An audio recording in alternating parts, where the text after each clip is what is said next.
జపాన్‌లో 30 సంవత్సరాలుగా ఉంటున్నటువంటి మనీష్ కుమార్ గారు గత 18 సంవత్సరాల నుంచి వ్యాపారం చేసుకుంటున్నారు.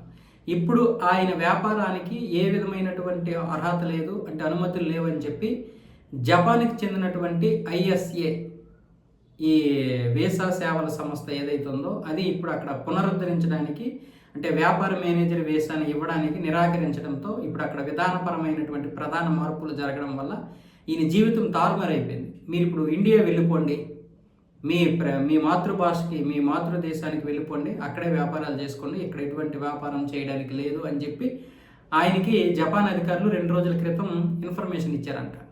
ఆయన 30 సంవత్సరాలుగా జపాన్లో ఉంటే 18 సంవత్సరాలుగా ఆయన అక్కడ వ్యాపారం చేసుకుంటున్నారు, అక్కడే వివాహమైంది, అక్కడే పిల్లలు కన్నారు.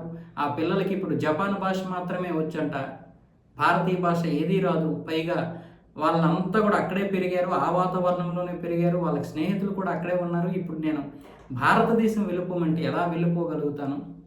అంటే ఒక తరం, 30 సంవత్సరాలు అంటే ఒక తరం.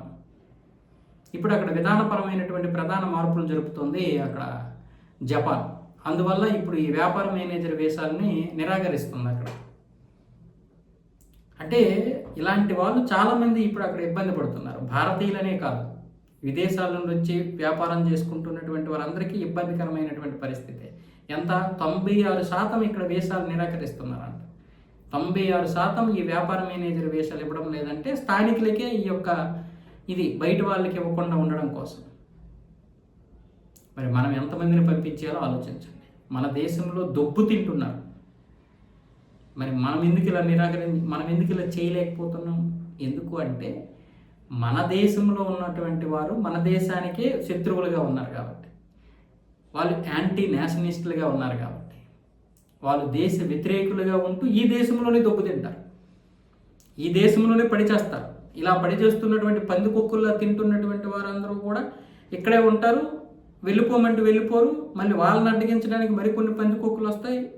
అందరూ కలిసి ఇక్కడే ఉంటారు. మళ్ళీ ఇలాంటి వాళ్ళని మళ్ళీ ఎదుర్కోవడానికి ఈ కుహనా మేధావులు పరిగెట్టి పారేస్తారు. అలాంటి దౌర్భాగ్యమైనటువంటి పరిస్థితుల్లో భారతదేశం ఉంది. భారతీయులు ఏమొచ్చేసి విదేశాల్లో ఈ విధమైనటువంటి నరకాన్ని చూస్తున్నారు.